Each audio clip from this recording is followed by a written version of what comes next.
आज हम आप लोगों को गति अर्थात मोशन और इसके प्रकार के बारे में बताएंगे। तो पूरी जानकारी के लिए मेरा पूरा वीडियो लास्ट तक देखिए। चलिए शुरू करते हैं। सबसे पहले गति किसे कहते हैं ये जान लेते हैं।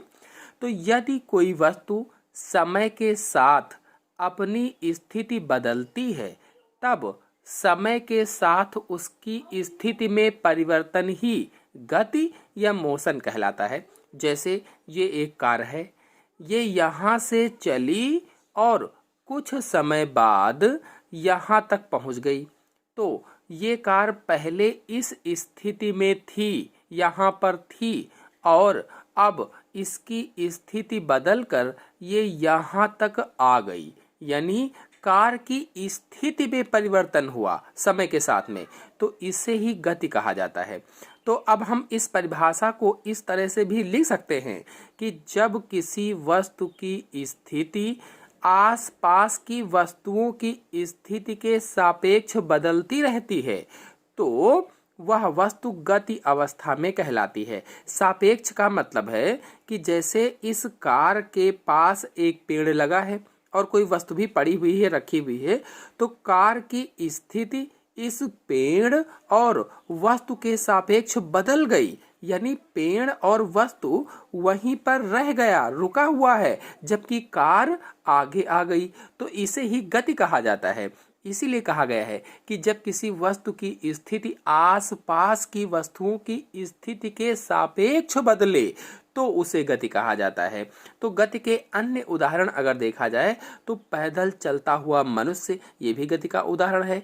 और सड़क पर चलते हुए बहुत से वाहन जो होते हैं, जैसे मैंने कार वाला उदाहरण आपको बताया ही है। और ऐसे ही उड़ते हुए वायुयान होते हैं, ग्रह हैं, तारे हैं, चंद्रमा है, सूर्य है, ये सभी क्या हैं? गति के उदाहरण हैं, गति करते हैं। आपको बता दें कि गति करती हुई वस्तु किसी एक क्षण पर किसी एक स्थान पर होती है। कोई भी जो वस्तु गति कर रही है किसी एक क्षण पर, एक समय पर, एक स्थान पर होती है और उसके अगले क्षण दूसरे समय पर किसी दूसरे स्थान पर चली जाती है। यानी ऐसी वस्तुएं जिनमें समय परिवर्तन के साथ वस्तु की स्थिति का परिवर्तन होता है गति अवस्था में कही जाते हैं या उसे ही गति कहा जाता है।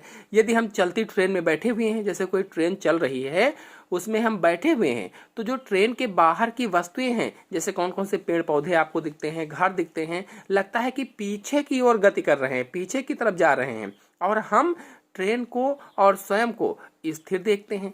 परंतु वास्तविकता ये नहीं होती है। वास्तविकता ये होती है कि ट्रेन के बाहर के पेड़ पौधे, घर, वो सभी अपने स्थान पर स्थिर होते हैं, रुके होते हैं, और हम ट्रेन के साथ गति कर रहे होते हैं। ये वास्तविकता होती है। तो इसे गति कहा जाता है। आशा है आप लोगों को गति और इसकी परिभाषा अच्छी तरह से समझ में आई होगी। चलिए गति के प्रकारों को समझ लेते हैं, टाइप्स ऑफ मोशन के बारे में जान लेते हैं। तो गति 3 प्रकार की होती है मुख्य रूप से। पहला ऋजुरेखीय गति, दूसरा वृत्तीय गति, तीसरा दोलन गति। तो पहले ऋजुरेखीय गति को समझ लेते हैं। जब कोई वस्तु किसी ऋजुरेखीय मार्ग पर एक ही दिशा में गति करती है तो उसकी गति को ऋजुरेखीय गति कहा जाता है। कोई भी वस्तु है, वो वस्तु ऋजुरेखीय मार्ग पर सीधी रेखा में गति करती है तो उसकी गति को ही ऋजुरेखीय गति कहा जाता है। जैसे कोई गेंद है और ऊपर से गिर रही है, स्वतंत्र रूप से गिर रही है, तो यानी ऊपर से नीचे गिरती हुई वस्तु स्वतंत्र रूप से जो गति करती है उस गति को ऋजुरेखीय गति कहा जाता है। ऐसे ही सीधी पटरी पर रेलवे ट्रेन जो चलती हैं उनकी गति को ऋजुरेखीय गति कहा जाता है। आते हैं दूसरी वृत्तीय गति पर। तो इस प्रकार की गति में वस्तु किसी वृत्त की परिधि से बने मार्ग पर गति करती है। कोई वृत्त है, उस वृत्त की परिधि पर गति करती है, गोल गोल सी गति करती है। जैसे किसी घड़ी की सुई की नोक की गति इसका वृत्तीय गति का प्रमुख उदाहरण है। घड़ी जो होती है गोल गोल करके घूमती है, तो वृत्तीय गति का प्रमुख उदाहरण है। किसी चक्र की परिधि पर स्थित किसी भी बिंदु की गति वृत्तीय गति होती है। जो वृत्त में गति होती है उसे ही वृत्तीय गति कहा जाता है। फिर तीसरा है दोलन गति।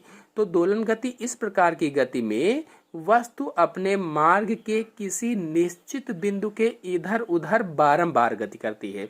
जैसे इस दोलन को यहाँ पकड़ कर लाया गया और यहाँ से छोड़ा गया, छोड़ने पर ये इधर जाएगा, फिर इधर आएगा, फिर इधर जाएगा, फिर इधर आएगा, इस तरह से बारंबार गति करता रहेगा, जैसे घड़ी के पेंडुलम की गति होती है। अब घड़ी के पेंडुलम वाली गति आपने घड़ी में देखा होगा, बिल्कुल इस तरह से झूला अगर देखा होगा, झूले की गति जो होती है वो दोलन गति होती है, पहले इधर जाता है, फिर इधर आता है, फिर तो ये सब क्या है, दोलन गति के उदाहरण होते हैं। आशा है आप लोगों को गति के प्रकार यानी ऋजुरेखीय गति, वृत्तीय गति और दोलन गति अच्छी तरह से समझ में आई होगी और गति की परिभाषा भी ठीक से समझ में आ गई होगी। तो आज के अंक में इतना ही। अगले अंक की जानकारी के लिए मेरे चैनल को सब्सक्राइब कर लीजिए।